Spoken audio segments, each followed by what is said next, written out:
Olá, bem-vindos! Hoje a gente vai mergulhar em algumas ideias bem antigas, mas que, olha, tem tudo a ver com o nosso mundo de agora. É surpreendente, de verdade. E para começar, a gente traz essa frase fortíssima do Hamlet, de Shakespeare. Ela traduz muito bem aquela sensação, sabe, de que o mundo tá um caos, tá tudo meio bagunçado e que sobrou pra gente o peso de ter que arrumar as coisas. Quem nunca se sentiu assim, né? Essa impressão de que o mundo tá de ponta cabeça e que, de alguma forma, a gente tem a responsabilidade de dar um jeito. Isso não é de hoje. É um sentimento que atravessa gerações e que nos força a pensar, tá, mas qual é o nosso papel nisso tudo? O que a gente pode ou deve fazer? Então, para a gente sequer começar a entender como se pode consertar as coisas, a gente precisa dar um passo para trás, bem para trás, lá na Grécia Antiga. É lá que a gente pode começar a entender o que no fundo significa ser humano. Vamos nessa. E aí a gente encontra o Aristóteles. Ele tinha uma ideia que, até hoje, é revolucionária. Para ele, ser político não é uma profissão, não é nenhuma escolha. É parte do que nós somos. Tá na nossa essência, sabe? Faz parte da natureza humana. E o mais interessante é como ele diferencia a gente de outros seres que também vivem em sociedade, tipo as abelhas. Pensa bem, uma abelha faz a colmeia dela no piloto automático. É puro instinto. Já o ser humano? A gente primeiro sonha, a gente imagina, desenha o projeto na cabeça para só depois construir. É outra história. O que nos faz diferentes, então?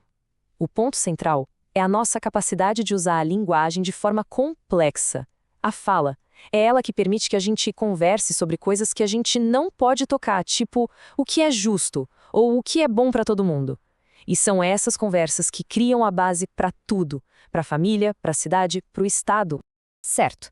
Então, se a gente é animal político por natureza, como é que a gente faz para viver junto? Bem, os gregos antigos pensaram muito nisso e criaram uma espécie de kit de ferramentas de ideias. E a primeira ferramenta desse kit é a isonomia. A ideia é bem direta, o princípio de que todo mundo é igual perante a lei. É simples e, ao mesmo tempo, super poderoso. Não importa quem você é, o quão rico ou influente, ninguém está acima da lei. As regras valem para todos. É o pilar, a base para ter um jogo justo numa sociedade. Beleza. Próxima ferramenta na caixa, exegoria. Essa aqui é sobre o direito que todos teriam de poder falar o que pensam em público. Mas olha, é mais do que só a nossa liberdade de expressão. É a ideia de que a sua voz importa de verdade no debate público. Que aquilo que você fala pode, de fato, gerar uma mudança real. É o direito de não só falar, mas de ser ouvido. Certo. A terceira ferramenta é a isocracia, que nada mais é do que o direito de todo cidadão ter poder político e de participar ativamente do governo. É o que garante que o poder não fique só na mão de um grupinho fechado. A ideia é que qualquer pessoa possa tanto votar quanto ser eleita. Em resumo, é sobre distribuir o poder para evitar que ele se concentre. E por último, a gente tem a ferramenta que meio que amarra tudo isso. A que guia o uso de todas as outras. A frônese. A gente pode pensar nela como uma espécie de sabedoria prática. E não é só sobre ser inteligente no sentido de ter um QI alto. É sobre ter a sensibilidade de saber o que fazer, como agir e no momento certo, sempre pensando no bem de todo mundo. É essa sabedoria que nos ajuda a usar as outras ferramentas do jeito certo. Tá, muito legal. Temos isonomia, isegoria, isocracia, frônesis. Mas para que é tudo isso? Onde os gregos queriam chegar com esse kit de ferramentas? Qual era o objetivo final? O grande objetivo era uma coisa chamada eudaimonia. Muitas vezes a gente traduz como felicidade, mas essa palavra não dá conta do recado. É uma ideia muito mais profunda. É sobre florescimento humano, sobre viver uma vida plena, sabe? Atingir nosso potencial máximo como seres humanos. E aqui a gente vê como tudo se encaixa perfeitamente. Essas ferramentas não são ideias soltas, aleatórias. Elas são, na verdade, os degraus de uma escada. Passos muito bem pensados para construir uma sociedade onde todo mundo tem a chance de florescer.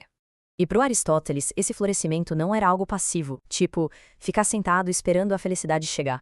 Pelo contrário, era uma vida de ação, uma vida virtuosa, sempre buscando ser o melhor possível, não só para si, mas para a comunidade toda. Ok, tudo isso é fascinante na Grécia Antiga, mas e hoje em dia? Como é que esse papo todo se aplica ao nosso mundo agora? Bom, Isso nos leva a uma conclusão bem forte para os dias atuais. Se somos, por natureza, animais políticos, então tudo o que a gente faz ou o que a gente deixa de fazer tem uma consequência política. Até mesmo ficar em silêncio ou se dizer neutro já é uma escolha, uma posição política. E esse pensamento antigo, de certa forma, desafia a ideia moderna de que política é coisa só para político profissional. Na verdade, é um chamado para todo mundo a assumir seu papel, sabe? Agir e tentar influenciar a sociedade para que ela seja melhor para todos e não só para um grupinho. E com isso, a gente volta exatamente para onde começamos, com aquela sensação de que o mundo continua fora dos eixos. A diferença é que agora talvez a gente tenha um kit de ferramentas nas mãos. Ferramentas antigas, sim, mas que parecem incrivelmente poderosas. E aí fica a pergunta no ar: por qual delas a gente deveria começar?